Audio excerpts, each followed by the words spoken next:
Hello friend, this is ध्यान। Psychology के आगे के क्वेश्चंस को हम डिस्कस करेंगे और प्रीवियस क्वेश्चंस हम ऑलरेडी डिस्कस कर चुके हैं। जिन्होंने नहीं देखे हैं, डिस्क्रिप्शन बॉक्स चेकआउट करना, लिंक आपको मिल जाएगा। हम यहाँ पर साइकोलॉजी के सभी क्वेश्चंस आज तक जो पूछे गए हैं इंक्लूड कर रहे हैं और मैक्सिमम क्वेश्चंस लेने के लिए आप डायरेक्ट व्हाट्सएप कर सकते हैं। क्वेश्चंस के ऊपर चलेंगे। पहले, प्राथमिक विद्यालयों के बालकों के लिए निम्नलिखित में से किसे बेहतर मानते हैं? विच of the following is consider better for primary school children? सभी को आना चाहिए।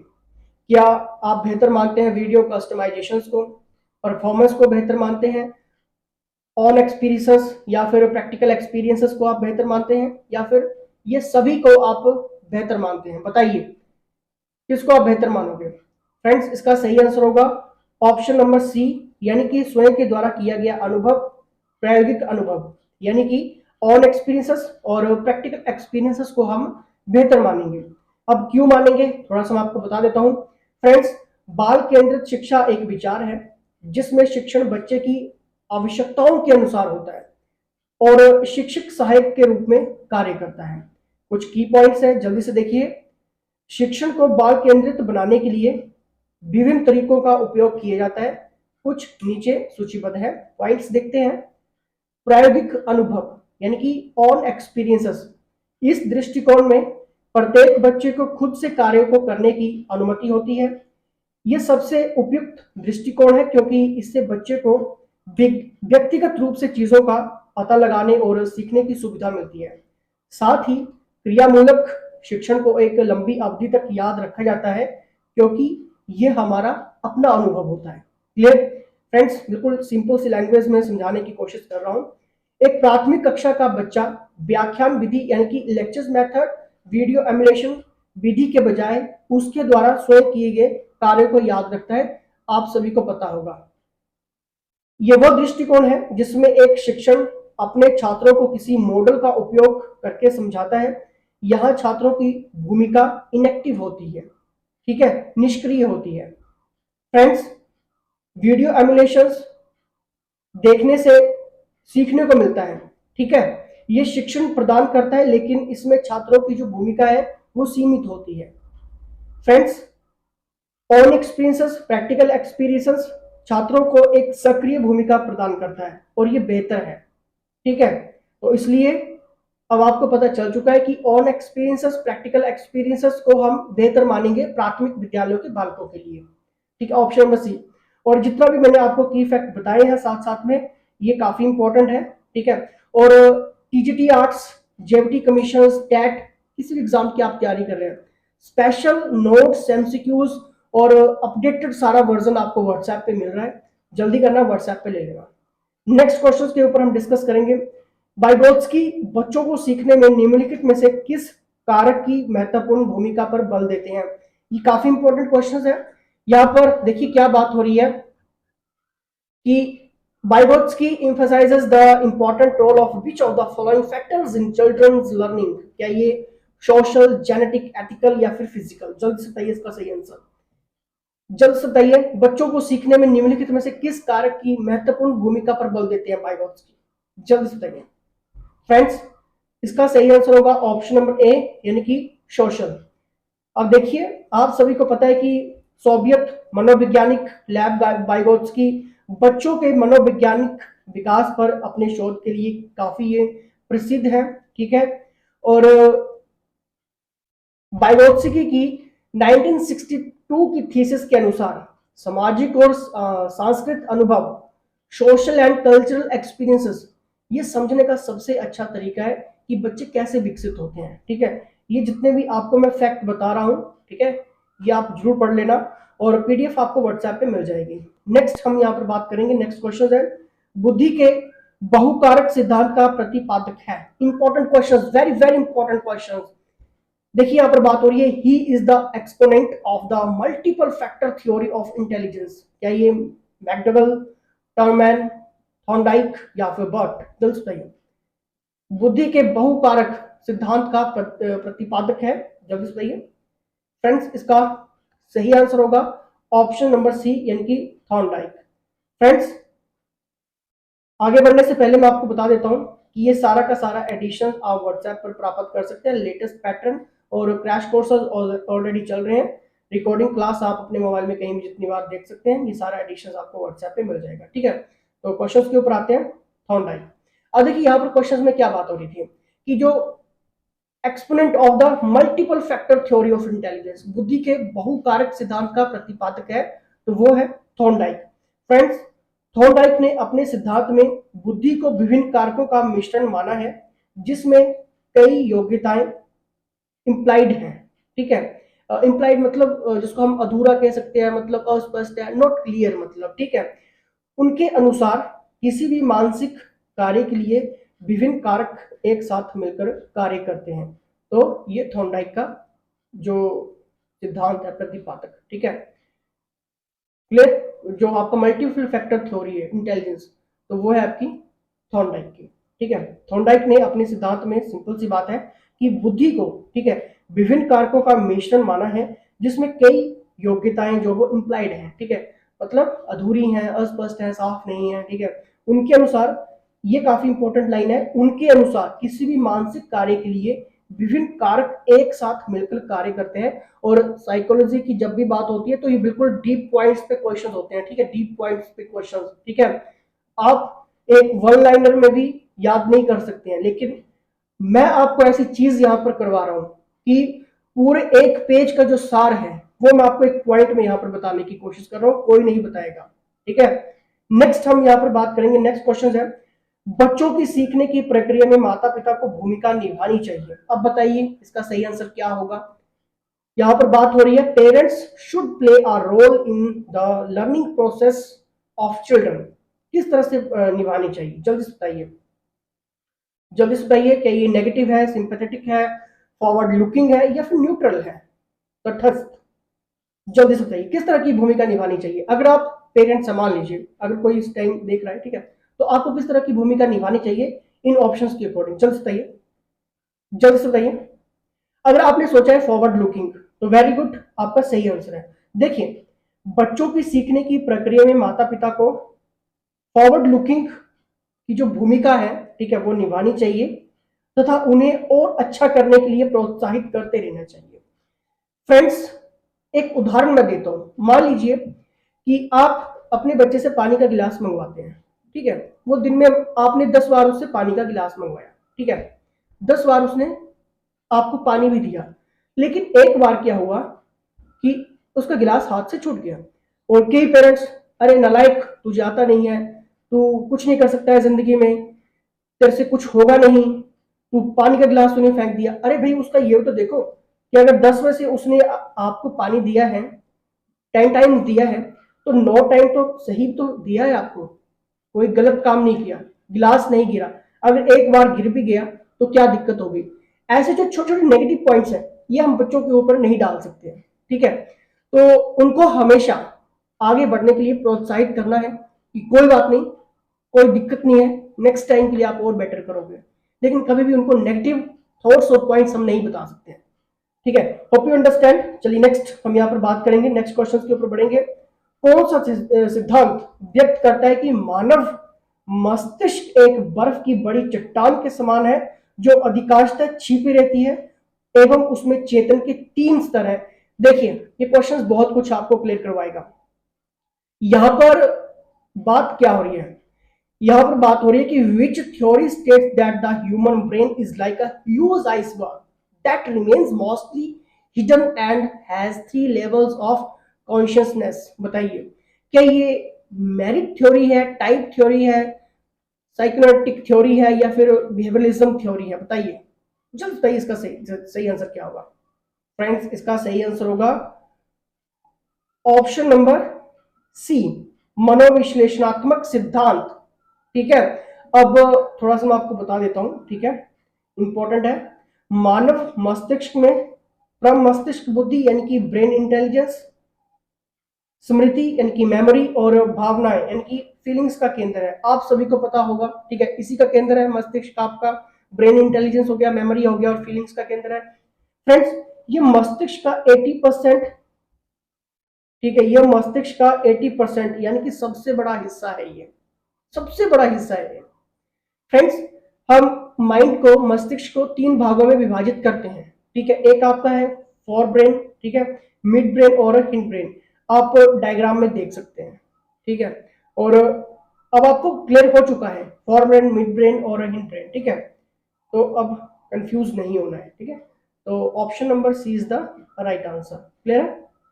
चलिए नेक्स्ट हम यहाँ पर बात करेंगे, नेक्स्ट क्वेश्चन है।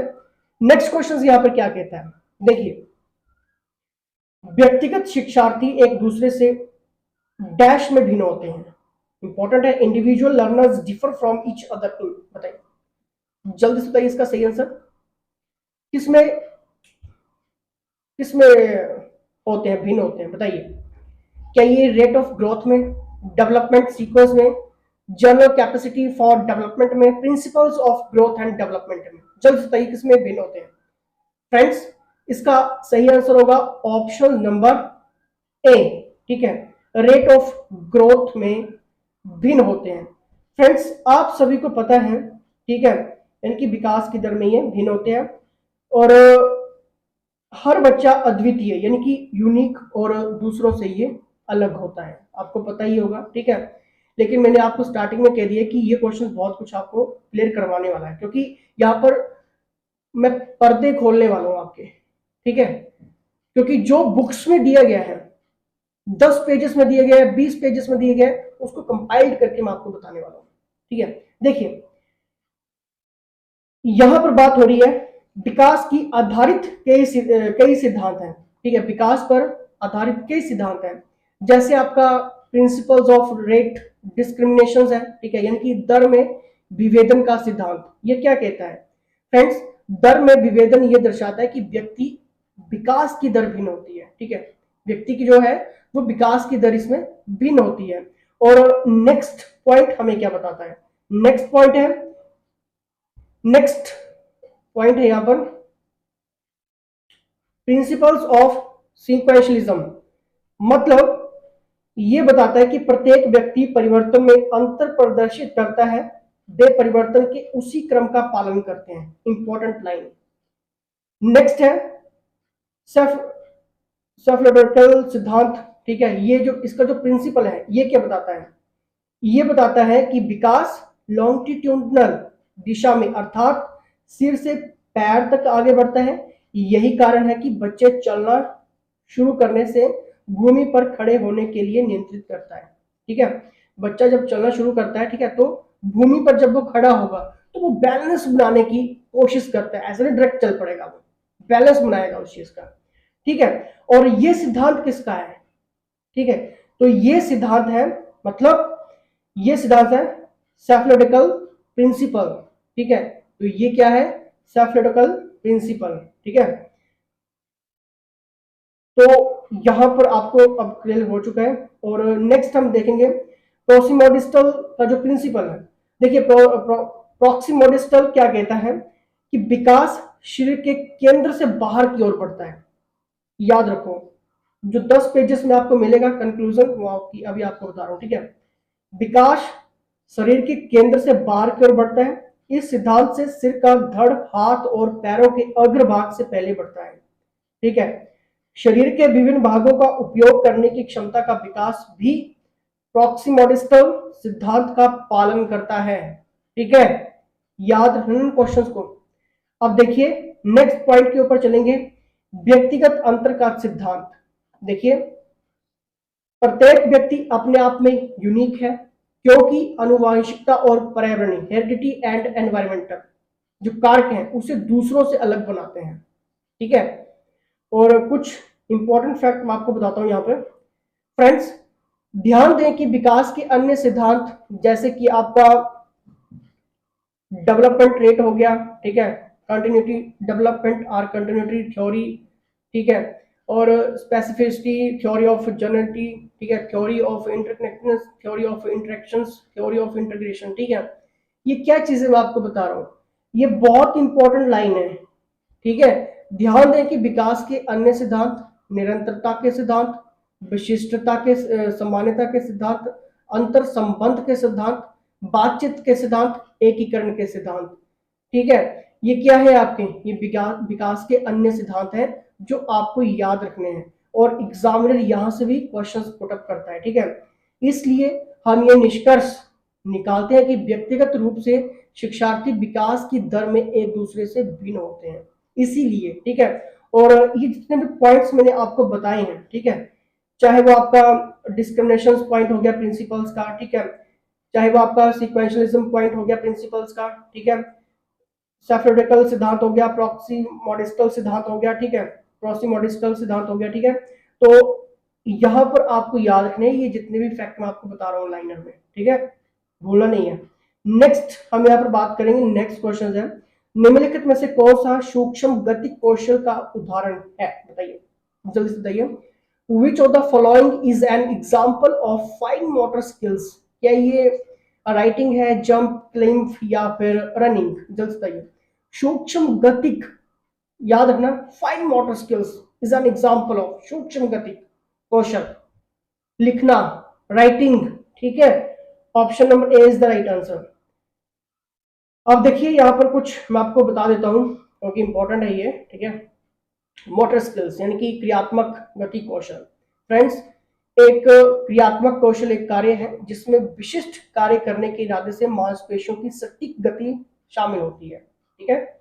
और क्रियात्मक गति कौशल के कुछ प्रकार हैं, जैसे कि आपका ग्रोस मोटर स्किल्स हो गया, ठीक है। फ्रेंड्स, इसमें क्या होता है, हाथ, पैर और शरीर के अन्य बड़े हिस्सों के गतिशील और समन्वय में शामिल हैं, ठीक है, मतलब कोऑर्डिनेशन में ये शामिल है। इनमें दौड़ना, रेंगना और तैरना जैसी जितनी भी क्रियाएं हैं, जितनी भी एक्टिविटीज हैं, वो सारी शामिल हैं, ठीक है।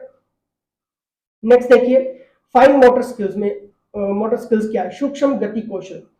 फ्रेंड्स, सूक्ष्म गति कौशल हाथ, कलाई, उंगलियों, पैरों की उंगलियों, ठीक है, होंठ और जीभ के छोटे गति को संदर्भित करता है, ठीक है, छोटे गति को ये संदर्भित करता है और वे छोटी मांसपेशियों के समन्वय को शामिल करते हैं। इनमें ड्राइंग हो गया, राइटिंग हो गया, साइकिलिंग हो गया, जितनी भी टाइप की क्रियाएं हैं वो इसमें रहेंगी आपकी फाइन मोटर स्किल्स में, ठीक है। और देखिए, 5 या फिर 6 वर्ष की आयु तक बच्चे छोटे मांसपेशियों की गतिविधियों जैसे कि लेखन, सिलाई, ठीक है, क्राफ्ट वर्क हो गया आदि में उंगलियों और हाथों का समन्वय शुरू करने के लिए ये तैयार होते हैं। उस उम्र में एक बच्चे के पास जो सूक्ष्म गति कौशल होता है वो अल्प विकसित होता है। हालांकि बच्चे के बड़े होने के साथ साथ भी ये सुधर जाते हैं। 6 से 10 साल की उम्र में इन कौशल की प्राप्ति में एक प्रगतिशील सुधार होता है। जैसे जैसे वो आगे बढ़ती है, ठीक है, बच्चे द्वारा सूक्ष्म गति कौशल के अधिग्रहण में लगातार फिर सुधार होता चला जाता है, ठीक है। तो अब आपको यहाँ पर कंफ्यूज नहीं होना है क्योंकि मैंने आपको यहाँ पर बता दिया है, सूक्ष्म गति कौशल के उदाहरण बता दिए हैं, ठीक है, फाइन मोटर स्किल्स बता दिए मैंने आपको, ग्रोस मोटर स्किल्स मैंने आपको बता दिया, ठीक है, क्योंकि अगर एग्जामिनर पूछता भी है तो आपको पता होना चाहिए कि ये डिफरेंसेस क्या है, ठीक है। नेक्स्ट हम यहाँ पर बात करेंगे, नेक्स्ट क्वेश्चन है यहाँ पर, नर्सरी कक्षा से शुरुआत करने के लिए कौन सी विषय वस्तु सबसे अच्छी होती है, बताइए जल्दी से। ये तो सभी को आता होगा, ठीक है, यानी कि यहाँ पर बात हो रही है which subject is best to start from nursery classes, my family, my dear friends, my schools या फिर माय नेबरहुड, बताइए। मेरा परिवार, मेरा प्रिय मित्र, मेरा विद्यालय, मेरा पड़ोस। फ्रेंड्स, आप सभी को पता है, ठीक है, कि इसका सही आंसर होगा माय फैमिली। अब क्यों हो, क्योंकि एग्जामिनर क्या करेगा, थोड़ा सा आपको डीपली पूछता है इन सब चीजों से। देखिए, बच्चे अपने परिवार से सीखते हैं, सभी को पता है, क्योंकि प्रत्येक परिवार के बच्चे अपने परिवार के सदस्यों को देखते हैं, ठीक है, ओवरव्यू करते हैं, जिन्हें बच्चा नकल करने की और सीखने की कोशिश करता है, ठीक है। तो हम यहाँ पर कह सकते हैं कि जो बच्चे का पहला विद्यालय वो क्या होता है, घर ही होता है, ठीक है। और ये सारे पॉइंट्स आप रीड कर सकते हैं, ठीक है। परिवार ही छात्रों की प्रथम पाठशाला माना जाता है, ठीक है, याद रखना क्योंकि क्वेश्चंस बनते हैं यहाँ से। फ्रेंड्स, मेरे परिवार का प्रसंग किसी भी छात्र को जीवन में अच्छे मूल्यों को सीखने के लिए एक विद्यालय के रूप में घर ले जाने में मदद करता है। एक बच्चा सबसे पहले अपने परिवार के अंतःक्रिया दैट इज मीन इंटरेक्शन, ठीक है, इसलिए एक बच्चे की प्राथमिक इंटरेक्शन उसके परिवार के सदस्यों के साथ होती है। फ्रेंड्स, एक बच्चे का समाजीकरण परिवार से शुरू होता है, ठीक है। मेरा पड़ोस या मेरा विद्यालय या मेरा सबसे अच्छा दोस्त, सभी एक बच्चे के जीवन में इंटरेक्शंस के ये सेंटर पॉइंट्स हैं, ये माध्यमिक बिंदु हैं ये, ठीक है, प्राइमरी बिंदु हैं ये, पॉइंट्स हैं ये, ठीक है, प्राइमरी हैं, ठीक है। तो इसलिए इसका सही आंसर होगा, ठीक है, मतलब इसका जो सही आंसर होगा मेरा परिवार, ठीक है। और इसलिए हम कह सकते हैं कि नर्सरी कक्षा में शुरू करने के लिए परिवार सबसे अच्छा प्रथम प्रसंग होगा, क्योंकि छात्र पहले अपने परिवार के साथ इंटरेक्शन यानी कि अंतःक्रिया करता है, ठीक है। चलिए नेक्स्ट पॉइंट हम यहाँ पर देखेंगे, नेक्स्ट क्वेश्चन है यहाँ पर, वेरी इंपॉर्टेंट क्वेश्चन है ये। यहाँ पर बात हो रही है संवेग व्यक्ति की उत्तेजित दशा है, ये कथन किसका है? यहाँ पर बात हो रही है emotion is an excited state of a person is statement of, बताइए जल्द से बताइए फ्रेंड्स, ऑप्शन देखिए जल्दी से, जल्द से बताइए, क्योंकि क्वेश्चंस गलत नहीं होगा, होना चाहिए इमोशंस टाइप क्वेश्चन है, ठीक है। किसका ये है आपका वुडवर्थ, ठीक है, यानी कि option number B is the right answer. Friends संवेग व्यक्ति की उत्तेजित दशा है, ये वुडवर्थ ने कहा था। संवेग और भावना शब्दों को कभी कभी फैक्ट्स के तौर पर प्रयोग किया जाता है, ठीक है। वुडवर्थ के अनुसार संवेग व्यक्ति की उत्तेजित दशा होती है, ठीक है। तो इसका सही आंसर होगा ऑप्शन नंबर बी यानी कि वुडवर्थ, ठीक है। नेक्स्ट हम यहाँ पर देखेंगे, वेरी इंपॉर्टेंट क्वेश्चन आ रहा है भैया का, ठीक है। नेक्स्ट है भाषा में अर्थ की सबसे छोटी इकाई है, बहुत इंपॉर्टेंट है, क्योंकि यहाँ पर देखो क्वेश्चंस लैंग्वेज का क्वेश्चन है, स्मॉलेस्ट यूनिट यहाँ पर बात कर रहे हैं। ऑप्शन जल्दी से देखिए, जल्दी से देखिए इसके सही आंसर, फिर मैं आपको बताता हूँ जल्दी से। फ्रेंड्स इसका सही आंसर होगा रूपिम। अब देखिए की पॉइंट्स के ऊपर आते हैं, क्यों होगा, किस लिए होगा। फ्रेंड्स देखिए यहाँ पर भाषा भाषा संचार यानी कि कम्युनिकेशन की एक प्रणाली है जिसका उपयोग विचारों और रायों, ठीक है, यानी कि एडवाइसेस, अपनी राय रखना, ठीक है, भावनाओं को व्यक्त करने के लिए किया जाता है, आप सभी को पता है। भाषा मानव संबंध का एक महत्वपूर्ण हिस्सा है, केवल मनुष्य ही जिन्होंने संज्ञानात्मक भाषा संबंध में महारत जो वो हासिल की है, ठीक है। कुछ की पॉइंट्स देखते हैं एक रूपिम की, ठीक है। फ्रेंड्स एक रूपिम भाषा की नींव प्रदान करने वाली भाषा में अर्थ की सबसे छोटी इकाई है, ये बहुत इंपॉर्टेंट है। एक रूपिम भाषा की नींव प्रदान करने वाली भाषा में अर्थ की सबसे छोटी इकाई है, अर्थ की सबसे छोटी इकाई, इसे अर्थ रखने वाले छोटे भागों में विभाजित नहीं किया जा सकता। विभिन्न मौखिक वातावरणों में इसका अपेक्षाकृत समान स्थिर अर्थ है। रूपिम के अध्ययन को आकृति विज्ञान कहा जाता है। रूपिम दो प्रकार के होते हैं, मुक्त रूपिम और सीमित रूपिम। अब देखिए कितने टाइप के बताए रूपिम, एक आपका हो गया मुक्त रूपिम और दूसरा हो गया आपका सीमित रूपिम। तो देखते हैं मुक्त रूपिम क्या है। फ्रेंड्स मुक्त रूपिम विशिष्ट अर्थों के साथ अकेले संदर्भित हो जाते हैं, इसे स्वतंत्र रूप से बनाया जा सकता है, उदाहरण के लिए खुश, प्राप्त, कब आदि, ठीक है, उन सभी का अलग अलग अर्थ है और मुक्त रूपिम है ये, क्लियर। सेकंड देखिए मुक्त सेकंड है आपका, सॉरी देखिए सेकंड है आपका, सेकंड सॉरी इसी का सेकंड पॉइंट है ये, ठीक है। शाब्दिक रूपिम और व्याकरणिक रूपिम, ठीक है। मुक्त रूपिम को भी आगे हम टू टाइप्स में डिवाइड कर सकते हैं, ठीक है। देखिए मैं यहाँ पर क्या कहने की कोशिश कर रहा हूँ कि रूपिम के अध्ययन की आकृति विज्ञान कहा जाता है, ठीक है। रूपिम का जो स्टडी है, ठीक है, आकृति विज्ञान उसे कहा जाता है। और रूपिम के दो प्रकार होते हैं, मुक्त रूपिम और सीमित रूपिम, ठीक है। तो ये मुक्त रूपिम आपने पढ़ लिया, ठीक है, लेकिन मुक्त रूपिम के भी आगे हम टू टाइप्स में इनको हम डिवाइड करते हैं, एक आपका है शाब्दिक रूपिम और व्याकरणिक रूपिम, ठीक है। तो शाब्दिक रूपिम क्या है वो देखते हैं। शाब्दिक रूपिम वे हैं जो संख्या में बड़े हैं और स्वतंत्र रूप से सार्थक है, इसमें संज्ञा, विशेषण और क्रिया शामिल है, उदाहरण के लिए लड़का, बुरा आदि, ठीक है।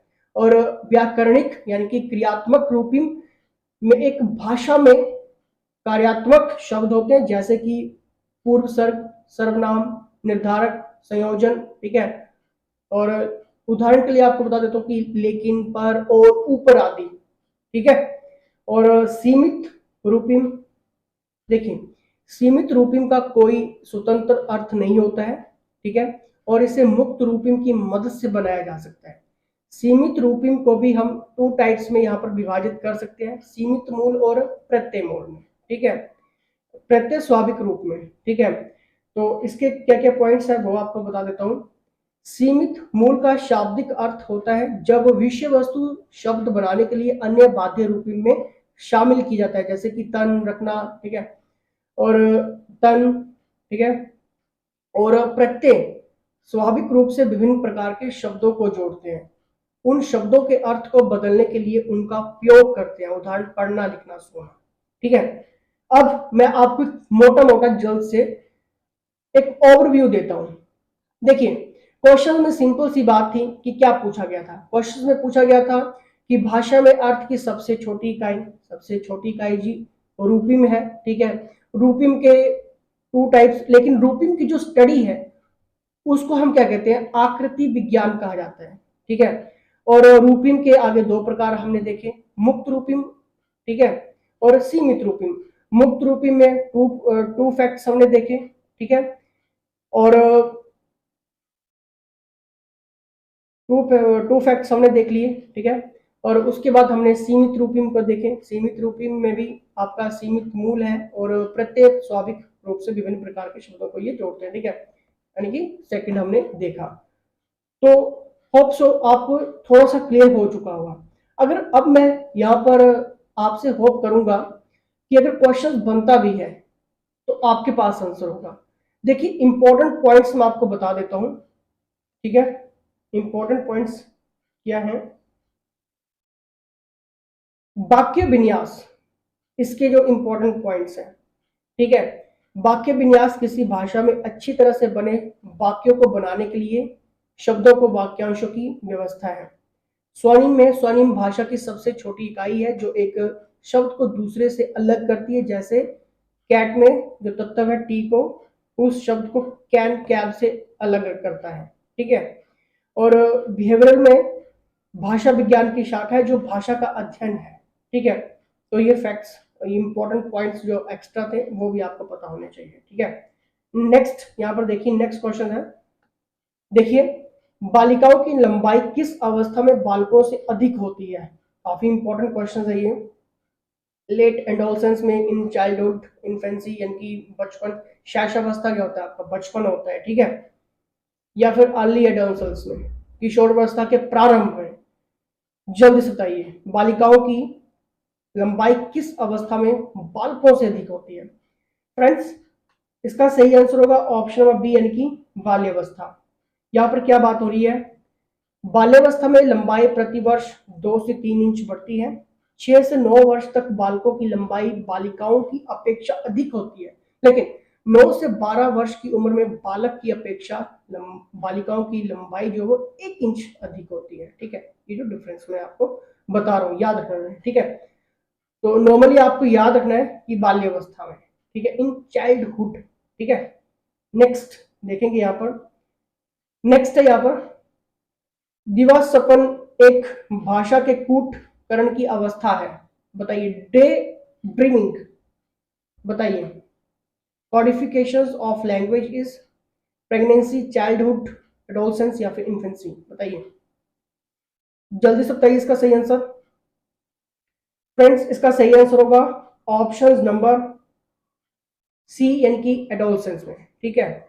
जो डे ड्रीमिंग है, ठीक है, वो कब है, आपकी किशोरावस्था में, ठीक है।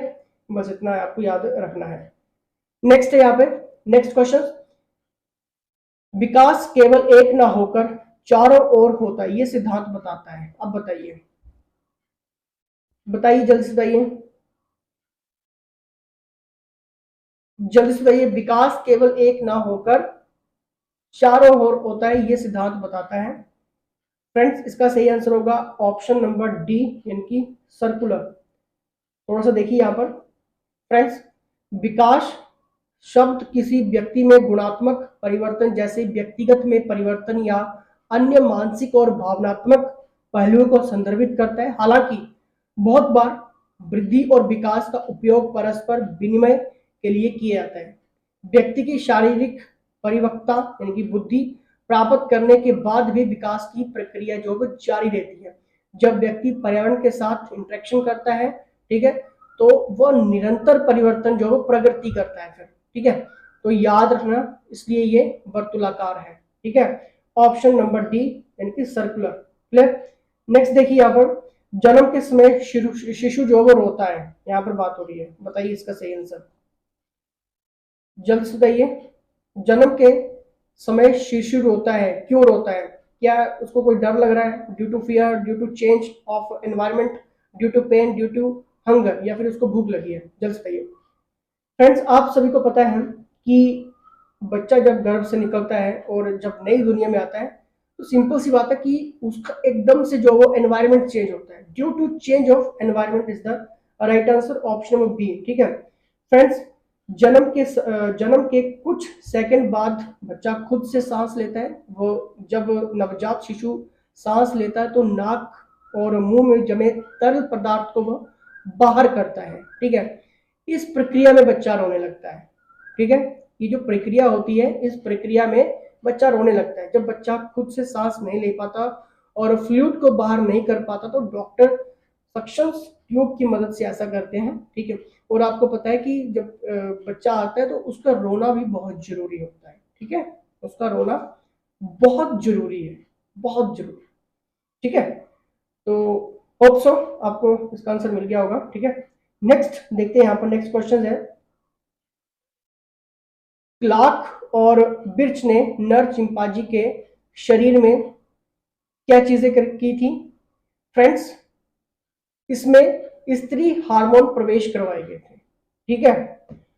Option number A is the right answer. Clear. Next देखिए, यहाँ पर नेक्स्ट क्वेश्चन है, बालक का विकास वंशानुक्रम व वातावरण का है, ठीक है।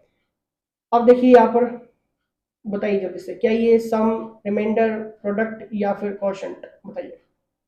फ्रेंड्स, बालक का विकास वंशानुक्रम व वातावरण का है, गुणन आपका प्रोडक्ट, ठीक है। Option number C is the right answer, ठीक है। देखिए यहाँ पर बताता हूं आपको कि बालक ईश्वर की सर्वोत्तम कृति है, ठीक है। व्यक्तिगत विकास में वंशानुक्रम तथा परिवेश दो प्रधान तत्व को जन्मजात शक्तियां प्रदान करता है। वंशानुक्रम को प्रभावित करने वाले कारक जैसे शारीरिक बनावट, स्वास्थ्य, बौद्धिक योग्यताएं, नर्वस सिस्टम, ग्रंथियां, ठीक है, ये आदि हैं। परिवेश उसे इन शक्तियों को सिद्ध करने के लिए सुविधाएं प्रदान करता है। सामाजिक परिवेश बालक के व्यक्तिगत पर प्रबल प्रभाव डालता है, ठीक है। तो आई होप आपको पता चल चुका होगा, गुणनफल is the right answer. Next देखिए, यहाँ पर बालक के अस्थायी दांतों की संख्या यहाँ पर बात हो रही है। Temporary teeth of a child, बताइए कितना होता है? 25, 20, 15 या फिर 12? फ्रेंड्स, आप सभी को पता है कि एक बच्चे के रूप में कितने दांत होंगे? 20 होंगे, और वयस्कों की बात होगी तो 32 होंगे, ठीक है। नेक्स्ट देखिए यहाँ पर नेक्स्ट क्वेश्चन है, अनुवांशिकता से तात्पर्य निम्नलिखित में से किससे होता है? Heredity refers to which of the following? जल्द बताइए। Sperm and egg, DNA and RNA, chromosomes and genes, mitosis and meiosis? जल्द बताइए, जल्दी से बताइए। फ्रेंड्स, इसका सही आंसर होगा ऑप्शन नंबर सी, ठीक है, गुणसूत्र तथा जीन्स, ठीक है। आनुवांशिकता से तात्पर्य निम्नलिखित में से किससे होता है? गुणसूत्र तथा जीन्स। फ्रेंड्स, थोड़ा सा मैं आपको बताने की कोशिश करूंगा कि इंपॉर्टेंट है ये। फ्रेंड्स, आनुवांशिकता का तात्पर्य उन लक्षणों से है जो माता पिता से उनकी संतानों में आते हैं। ये सबसे महत्वपूर्ण व्यक्तित्व निर्धारक है, ठीक है। फ्रेंड्स, किसी व्यक्ति के अनुवंशिक संविधान को संदर्भित करता है जो गर्भाधान के दौरान स्थापित होता है। ये कार्बनिक प्रणालियों की संपत्ति है जिसके द्वारा संतानों में माता पिता या पूर्वजों की प्रकृतियों और विशेषताएं होती हैं। क्लियर। शारीरिक विकास वो प्रक्रिया जो मानव शैशवावस्था मैंने आपको बता दिया है, यानी कि बचपन, बिल्कुल बचपन, ठीक है, से शुरू होता है और किशोर अवस्था के साथ साथ स्थूल और सूक्ष्म मोटर कौशल पर केंद्रित देर से ये किशोरावस्था में जारी रहता है। ठीक है, आंखें, बाल, त्वचा, ऊंचाई आदि का रंग आनुवांशिकता से निर्धारित होता है। व्यक्ति के सभी जन्मजात लक्षण, प्रवृत्ति, क्षमता और बौद्धिक स्तर आनुवांशिकता पर निर्भर करते हैं। ठीक है, तो होप सो आपको पता चल चुका होगा। ठीक है, गुणसूत्र तथा जीन्स याद रखना क्वेश्चन को। ठीक है, नेक्स्ट देखिए, आनुवांशिकता के वास्तविक निर्धारक होते हैं are the real determinants of heredity. बताइए जल्दी से बताइए, सेल्स, क्रोमोसोम, न्यूरिन या फिर सेल बॉडी। फ्रेंड्स, आनुवांशिकता के वास्तविक निर्धारक होते हैं आपके गुणसूत्र यानी कि क्रोमोसोम्स। ठीक है, option number B is the right answer. और अगर अभी भी आपको क्लियर नहीं हो रहा है, पता नहीं लग रहा है, प्रोफेशनल्स के अंडर आप ऑलरेडी ज्वाइन कर सकते हैं। टीजीटी कमीशंस हो गया, जेवीटी कमीशन हो गया, टैट हो गया। ठीक है, आप सारे क्वेश्चंस ले सकते हैं, इंपॉर्टेंट ले सकते हैं, मॉक टेस्ट ले सकते हैं। ठीक है, संडे टू संडे आपके टेस्ट हो रहे हैं, वो ज्वाइन कर सकते हैं। हजारों बच्चे इसमें एनरोल्ड हैं। ठीक है, डेली टेस्ट लगा रहे हैं, व्हाट्सएप कर लेना। जो सपन में विचरण करने की कामना अत्यंत प्रबल होती है, the desire to travel in day dreams is very strong. बताइए कब होती है, कब होती है? मैंने अभी आपको पीछे बताया, इन एडोलसेंस यानी कि किशोरावस्था में। Option number D is the right answer. ठीक है, नेक्स्ट देखिए, क्रोध संवेग के कारण उत्पन्न प्रवृत्ति है, इंपॉर्टेंट है, जल्द से बताइए। Tendency generated due to emotions. बताइए इसका सही आंसर क्या होगा, जल्दी से बताइए। युयुत्सा, ऑप्शन नंबर सी। इसका मतलब क्या होता है? इसमें युद्ध करने की इच्छा, युयुत्सा मतलब युद्ध करने की इच्छा, दुश्मनी, ठीक है, शत्रुता, विरोध करना, ठीक है, लड़ने की अभिलाषा होगी इसमें। Anger is the tendency generated due to emotions. Option number C is the right answer. ठीक है, नेक्स्ट यहां पर देखिए। ठीक है, तो मैंने अभी आपको ये सारी चीजें बता दी हैं, डिफाइन कर देता हूं फिर भी। ठीक है फ्रेंड्स, शैशवावस्था में क्रोध एक सामान्य संवेग माना जाता है। क्रोध का संवेग दूसरों के ध्यान को अपनी ओर आकर्षित करना तथा अपनी इच्छाओं की पूर्ति के लिए शिशुओं का एक महत्वपूर्ण अस्त्र है, वेपन की तरह भी यूज करते हैं, आपको पता ही है। ठीक है, इसके साथ ही खेल या अन्य क्रियाओं में बाधा उत्पन्न होने पर क्रोध की अभिव्यक्ति शिशु के द्वारा होती है। ठीक है, चलिए नेक्स्ट यहाँ पर देखेंगे। नेक्स्ट है यहाँ पर, समान आयु के बालक बालिकाओं का बौद्धिक स्तर भिन्न होता है, ये कथन किसका है? बताइए जब ये स्टेटमेंट की बात हो रही है, that the intellectual levels of boys and girls of the same age level is different. बताइए किसका है ये कथन? तो ये कथन है आपका हरलॉक का। Option number B is the right answer. ठीक है, नेक्स्ट देखिए, बालकों में सौंदर्यानुभूति विकसित करने का आधारभूत साधन है, जल्दी से बताइए। The basic means of developing aesthetic sense in children is, जल्दी से बताइए, जल्दी से देखिए फ्रेंड्स, क्या ये नेचर ऑब्जर्वेशन है या फिर लिटरेरी स्टडीज है, टेलीविजन है या फिर खेलकूद है, या फिर खेलकूद? ठीक है, ठीक कर लेना, खेलकूद। बताइए बालकों में सौंदर्यानुभूति विकसित करने का आधारभूत साधन क्या है? क्या है आप friends? Nature observation. Option number A is the right answer. अगर सही सोचा तो वेल डन फ्रेंड्स।